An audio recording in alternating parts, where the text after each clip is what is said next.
Who's your commander? Good luck. Equip. Move to combat. Resolves. Now, before you attack Does me, anyone have an answer? well played. Good game. Hello everyone, my name is DJ and I'm excited to talk about more Ikoria and Commander 2020 cards. But do you know what? It feels like everyone is talking about those epic, mythic, splashy, huge cards. And trust me, there's a lot of them that I want to talk about too. But the first thing I want to dive into are some of the sleepers, some of the budget cards that are so good in this set.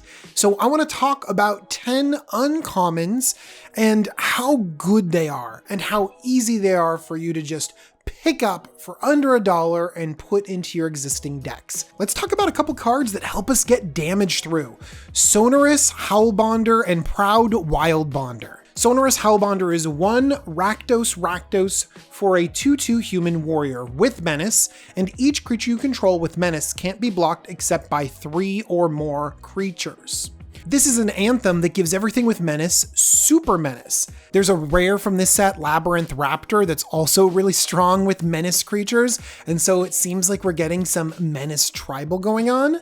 But this is just a really hard to block human warrior, but also it can make everything with Menace just really difficult. Proud Wildbonder is 2 Gruul for a 4/3 human warrior. It has trample, and creatures you control with trample you may have this creature assign its combat damage as though it weren't blocked.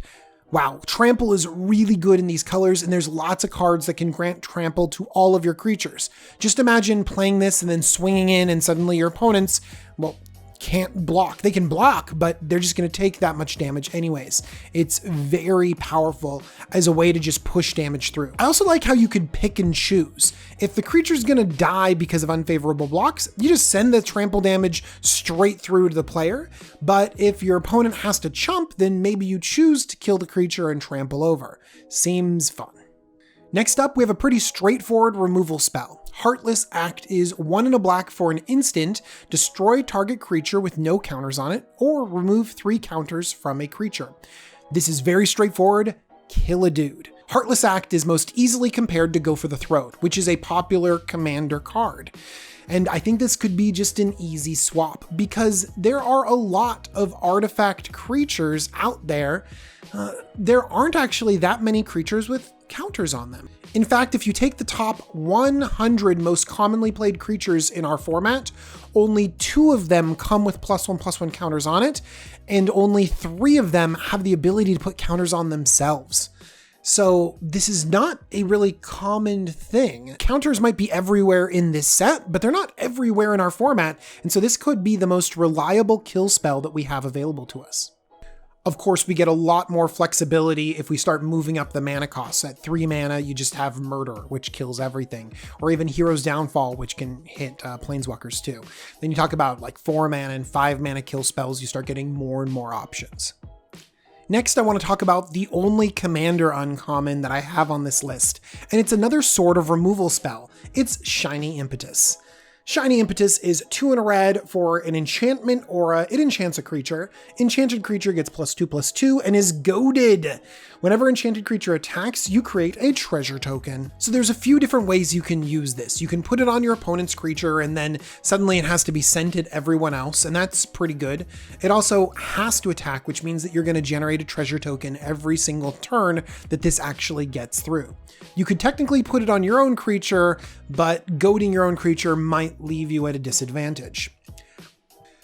This obviously feels a little bit like Curse of Opulence, which I've actually found to be pretty good. I really enjoy having that gold token whenever people are attacked. I just really hate that my opponents get this token too, although this seems to solve that problem. Now, it does cost 3 mana to enchant this creature, and creatures are very easily killed. So you're not getting as reliable ramp as Curse of Opulence, and your enchantment that generates you treasures is a little bit prone to, I don't know, dying. So it is not a clear comparison, but I'm pretty sure I'm going to be playing this aura in several different decks. Next, we have a reanimation effect called Back for More. 2 green black for an instant, return target creature card from your graveyard to the battlefield. When you do, it fights up to 1 target creature you don't control. So instant speed reanimation is something Wizards is very wary about, and it's usually not very cheaply costed. The reason why is because you can easily ambush your opponent's creatures. And this card lets you ambush your opponent's creatures and fight them too. This could very easily be a 3-for-1 on a single card. Fight something, block something, I still have my creature. That's very, very good. Although things have to go very well for that situation to happen, and 6 mana is a lot. But I feel like in our format, instant speed is so important, especially if we're pulling back something really critical to our turn. Pull it back at the beginning of end step and suddenly we can start attacking with that creature. I mean, that's a play pattern I can definitely get behind. All right, let's get recursive value with Parcel Beast. Parcel Beast is 2 green blue for a 2/3 elemental beast. It has mutate for just green and a blue. You can pay 1 and tap to look at the top card of your library. If it's a land card, you may put it onto the battlefield. If you don't put that card onto the battlefield, put it into your hand. So this Coiling Oracles on a tap ability, that's great. That's great. I love Coiling Oracle or Risen Reef. In fact, I should compare it to Risen Reef because mutate can come onto a creature and then you can immediately activate it with 1 and tap. And so that way you're paying 3 to be able to get that Risen Reef ability. But then every single turn you get to do this. That's so good. That's really powerful. I would want to do this every turn. A single mana to do this? There is some setup cost because mutate does open you up to being blown out. Bastion of Remembrance is 2 and a black for an enchantment. When it enters the battlefield, create a 1/1 white human soldier creature token. And whenever a creature you control dies, each opponent loses 1 life and you gain 1 life. There are lots of different cards with this effect, and there are a lot of different decks that leverage this effect, and having 1 more is very good. Having it hit each opponent is very good. Having it come with a body is strong, and being on an enchantment that's harder to interact with is very good. This belongs in a lot of different decks, and I think that it's going to see a ton of play. All right, before we get to our top 3, I have to pause to talk about how important cycling is. Cycling is so good. And the reason why is flexibility. When you stick cycling on a card you're already playing, you're giving yourself the option to be able to draw a card when you need it. But having cycling on your bomb isn't that useful because you're always going to want to play your bomb. But having cycling on something that's a little bit more conditional, that you won't always want to play, but you definitely want in your deck, then that turns out to be very good. One thing that I love about cycling in Commander is that hitting your land drops is so important. Always hit your land drops. And very little happens in the early game of Commander. And so if you're looking like you're not hitting your land drops, cycling away a few cards so that you can make sure to get deep into your deck, hit those land drops and get to the mid and late game will win you more games. So having cycling cards that have this incidental value are incredibly good. Not to mention in the late game, you could be looking for something else specific. And so being able to cycle away something that's unnecessary just to try to dig deeper could give you outs that you wouldn't normally have. Let's take a look at my top 3 cards, and they all happen to have cycling on them. Neutralized is 1 blue for an instant, counter target spell. That's cancel. But it also has cycling too. Oh my god, this seems so simple, but I have to tell you, it's very, very good. See, counter spells in our format can be very good, but they're very reactive. Are you always going to be holding up mana?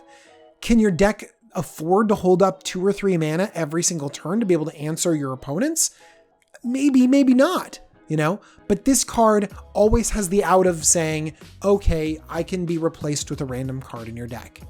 Very, very strong.